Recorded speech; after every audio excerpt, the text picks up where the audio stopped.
So good morning, everybody. Today we are cooking some pulled pork.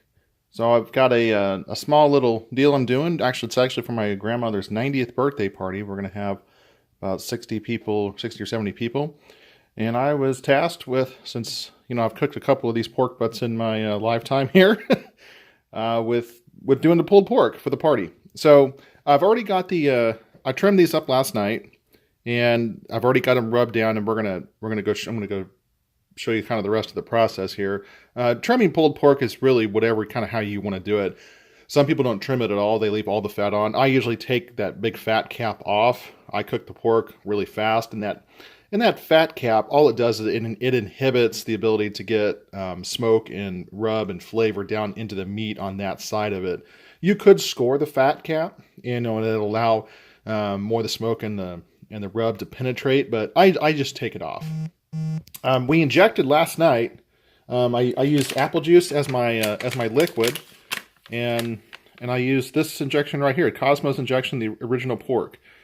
This is a very good injection. It runs you about $17 a bag, and you can probably get about probably 10 pork butts out of this bag. So it's pretty good in terms of cost efficiency.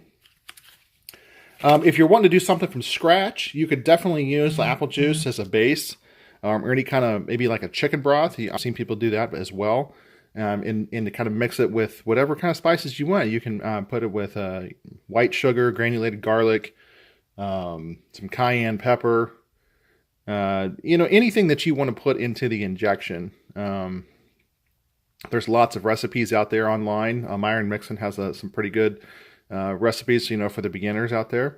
I use the store-bought stuff anymore just because these guys have perfected their recipes, and I could maybe improve on it someday, but not this time. For the rub here, a lot of times what I use is, especially if I'm just cooking for home, I use Jack Stack, the Jack Stack rub, and it's just a very simple rub. It's kind of got some good celery flavor to it. Today I was going to go for a little more sweet heat. More sweet than heat, but I use a combination of 4 rubs here. I'll show you what they are here. The first one on the left is a Mountain Outlaw pork rub, and then we use 2 John Henry rubs. One was butter pecan, and the other one was Texas pig rub, and the last one was the Butcher Barbecue private seasoning. So the Butcher Barbecue is there's a couple different ones. There's premium seasoning and the private seasoning.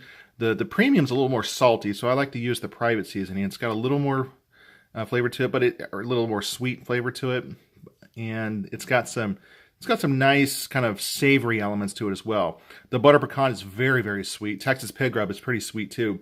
The Mountain Outlaw will give you a little bit of heat, and these 4 mixed together can just make an incredible rub.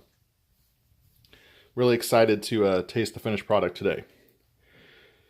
So I'm going to get these on the smoker. We've got the smoker warming up right now. We'll probably cook these about 5 to 6 hours today. We're going to cook them at about 325 on the smoker. We're going to cook them hot. It's about 34 degrees outside, and I don't want to be out there longer than necessary. We'll catch back up in the next video.